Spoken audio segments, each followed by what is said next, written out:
Fellow Ghanaians, good morning. So every now and then, our parliament finds a new way to remind us that the crisis of leadership in this country is not abstract.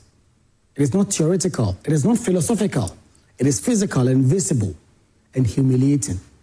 Because the very house that is supposed to be the temple of our democracy continues to descend into unruliness, chaos, and Stone Age behavior with a frequency that shames all of us.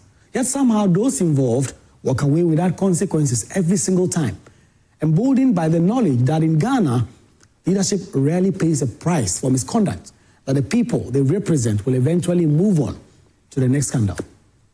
Last week, Tuesday, another example of Parliament at its worst unfolded. Proceedings were obstructed, tempest flared, and chaos engulfed the chamber simply because the minority side disagreed with a clerk to Parliament's letter to the Electoral Commission informing the EC that the Kpandai seat had become vacant following a High Court ruling that annulled the election of MPPs Matthew Nyindam. Instead of dealing with this disagreement through established parliamentary procedure, through debate, through dialogue, through mature conduct, befitting of legislators of a sovereign republic, we witnessed MPs banging tables, shouting down the speaker, moving aggressively towards the clerk's table, and turning the chamber into an arena of noise and needless drama. And this is not new. Earlier this year, the situation was even worse. We saw on live television the shameful destruction of state property, chairs broken, tables shattered, microphones ripped out and flung aside, as if these MPs were not aware that equipment they were destroying belonged to the taxpayer, the same taxpayer they claimed to defend.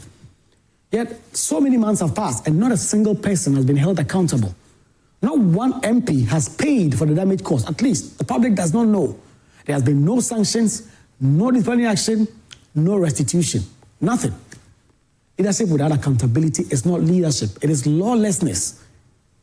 And of course, who can forget the complete disgrace that was the 8th Parliament, easily among the most chaotic in our democratic history, where grown men and women elected as lawmakers charged at one another with clenched fists, threw punches in the chamber, and turned the floor of Parliament into a wrestling night.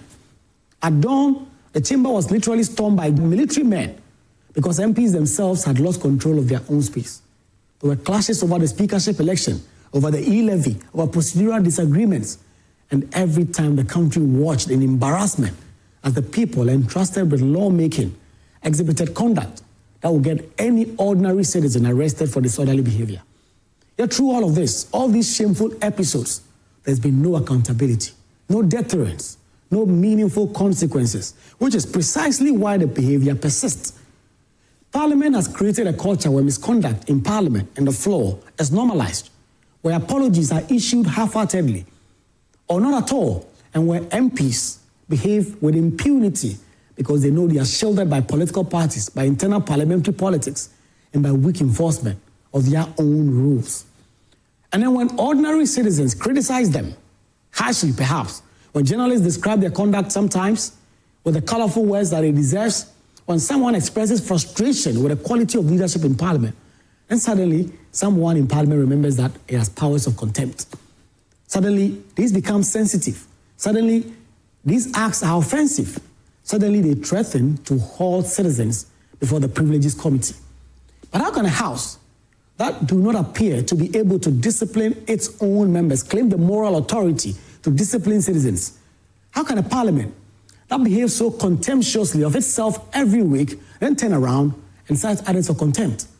We live in a public and in a country where an MP publicly on the floor of the House into the microphone described the Clote MP, Dr. Zanetta Ajima-Rawlings, as a daughter of a murderer, referring to the former President Rawlings as a murderer.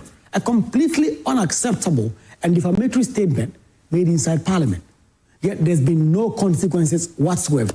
The person has not even been found to be reprimanded, to be suspended, to be formally sanctioned. No indication that Parliament takes its own dignity seriously. And if Parliament refuses to protect its own dignity, why would anybody else respect it?